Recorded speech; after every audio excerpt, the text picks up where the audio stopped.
Welcome everyone. Welcome everyone. Welcome everyone to another Ref Brandon and the Todd family YouTube video, wherever you are, whatever you may be doing. Thank you so much for making Ref Brandon and the Todd family a part of your day. We always greatly appreciate it. Today's video, since it is a Monday, will be our weekly Braves review. It was a very profitable week once again for the Braves. They went 5-1 last week. The only loss of the week was on Thursday when they lost to the Reds by the score of 12-3. So they just got clobbered on Thursday. Now Will Smith did blow another save in the game on Wednesday, but the Braves ended up coming back and winning the game on a Ozzie Albies walk-off 3-run home run. And believe it or not, there was even some people after that game on Friday and Saturday saying that maybe Will Smith needs to be removed as the Braves closer. I think he's safe for now, but he had only blown 2 saves the entire year, and then he blew a save 2 weeks ago, and he blew a save this past week. But still, only blowing 4 saves in the middle of August is not that bad. I think he's safe for now.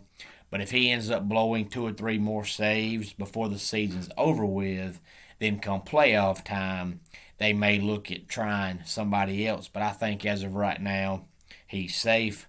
Huascar Ynoa is supposed to come off the injured list and start tomorrow night's game. He's been out injured since May, but of course he was his own doing by punching the wall and breaking some bones in his hand, but he is healthy now, ready to come off the injured list. Travis d'Arnaud is already back, and you can tell because every other catcher the Braves have tried this year has just been terrible, but Travis d'Arnaud is back behind the plate. Ever since Ozzie Albies become the leadoff hitter, the Braves offense has been incredible. Now, I know you want to see the Braves continue to do good, but you have to wonder, what are they going to do next year when Acuna comes back? Because they've tried Acuna in other spots in the lineup, and even though he's not your prototypical leadoff hitter, for whatever reason, the Braves offense and Acuna both do better when Acuna bats leadoff.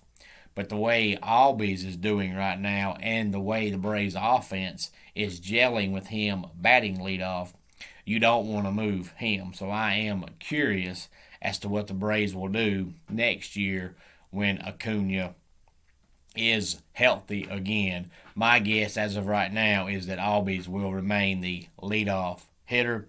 Speaking of Albies, in case you did not know this, only one time in the history of Major League Baseball has a team had both of their middle infielders have 30-plus home runs.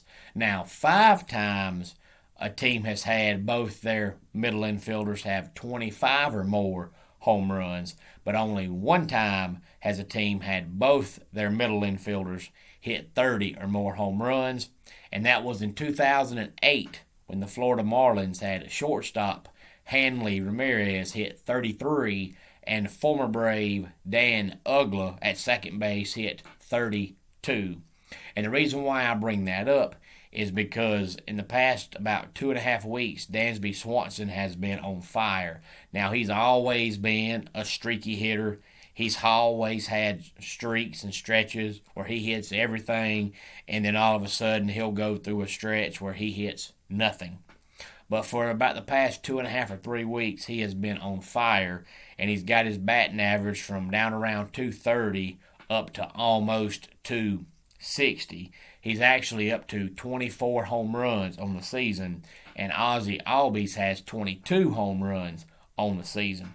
So Albies still has quite a ways to go, but if Swanson continues on the streak he's on, I think he'll get there. So I'm curious to see if Albies and Swanson both get to 30 And if so, the Braves will be only the second team in Major League history to have both of their middle infielders hit 30-plus home runs in the same season. Like I said, 5 times they've had both middle infielders hit 25, and they should both get there pretty easily. But 30 is going to be a stretch, but I'm curious to see if they can get there. I believe Swanson will if he stays hot, but Albies I'm not so sure about. The Braves did release Shane Greene, in case you have not heard. Now, if you recall, Shane Greene was incredible last year. He was great, but he wanted more money than the Braves wanted to pay, so, they didn't bring him back, and he was a free agent. But then the first month and a half, the Braves bullpen was so bad, they decided to go ahead, let the man have his money and sign him. Well, they signed him, and he has just been absolutely terrible. I don't know how anybody can go from being that dominant to being that terrible in about a 6-month stretch, but he did. His ERA was 8.47, and they actually tried to trade him, and nobody wanted him. So they offered him to go down to the minor leagues, and of course, he didn't want that. So the Braves have officially released Shane Greene. We'll sit back and wait and see if anybody signs him for the remainder of the season, or if he'll just try to go to a bullpen somewhere or go to a mound somewhere and work on his mechanics, because he was just flat out awful. But luckily, the Braves bullpen has been a lot better since the All-Star break, really, but really the past couple of weeks, their bullpen has been really good, except for the 2 saves that Will Smith blew. But like I said, that happens. The Braves are back in action tonight. They've got 3 games with the Marlins starting tonight. They're off on Thursday. Then they got a 3-game series with the Baltimore Orioles starting on Friday and going through Sunday. And if you follow baseball, you know the Marlins and the Orioles are both terrible.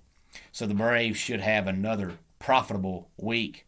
Hopefully, now they're in first place all alone, no longer tied with the Phillies or the Mets. The Braves are officially in first place by themselves with the record of 62 wins and 56 losses. Let's just hope they play the last 44 games of the regular season the way they've played about the last 20 games. And if they do that, especially the last 10 games, because the last 10 games, the Braves have 8 wins and 2 losses. If they keep playing like that, they'll no doubt, beyond a shadow of a doubt, win the division, which I've been saying ever since April that they would win the division, and I'm still going to continue to say that. Tomorrow's video will be college football related. The AP poll is supposed to come out later on this afternoon, and if you see the AP poll and want to, feel free to go ahead and leave me comments. Please go ahead and do that. But my plan as of right now is to get on here tomorrow and talk about the AP poll, since it comes out later on today. Since last week we talked about the coaches poll. So if you have any thoughts on it when it comes out, please feel free to let me know, and I will respond back to you as I always try to do. But as of right now, my plan tomorrow is to get on here and talk about the AP poll, because it comes out a little bit later on today. So I want you to sit back, look at it, gather your thoughts, and let me hear your thoughts on the AP poll, even though in reality it does not mean anything in the grand scheme of things. None of these preseason polls really mean anything. It's just something for us to talk about until the regular season starts, which, as we know, week 0 is about a week and a half away. Let's go ahead and get our dad joke of the day in here. I have written a book on how to fall down the stairs. It's a step-by-step guide. And that wraps it up for today's Ref Brandon and the Todd Family YouTube video. Until next time, it's Ref Brandon saying, just like in pro wrestling, life can be over by the count of 3. Tell your friends and family how much you love them. Bye.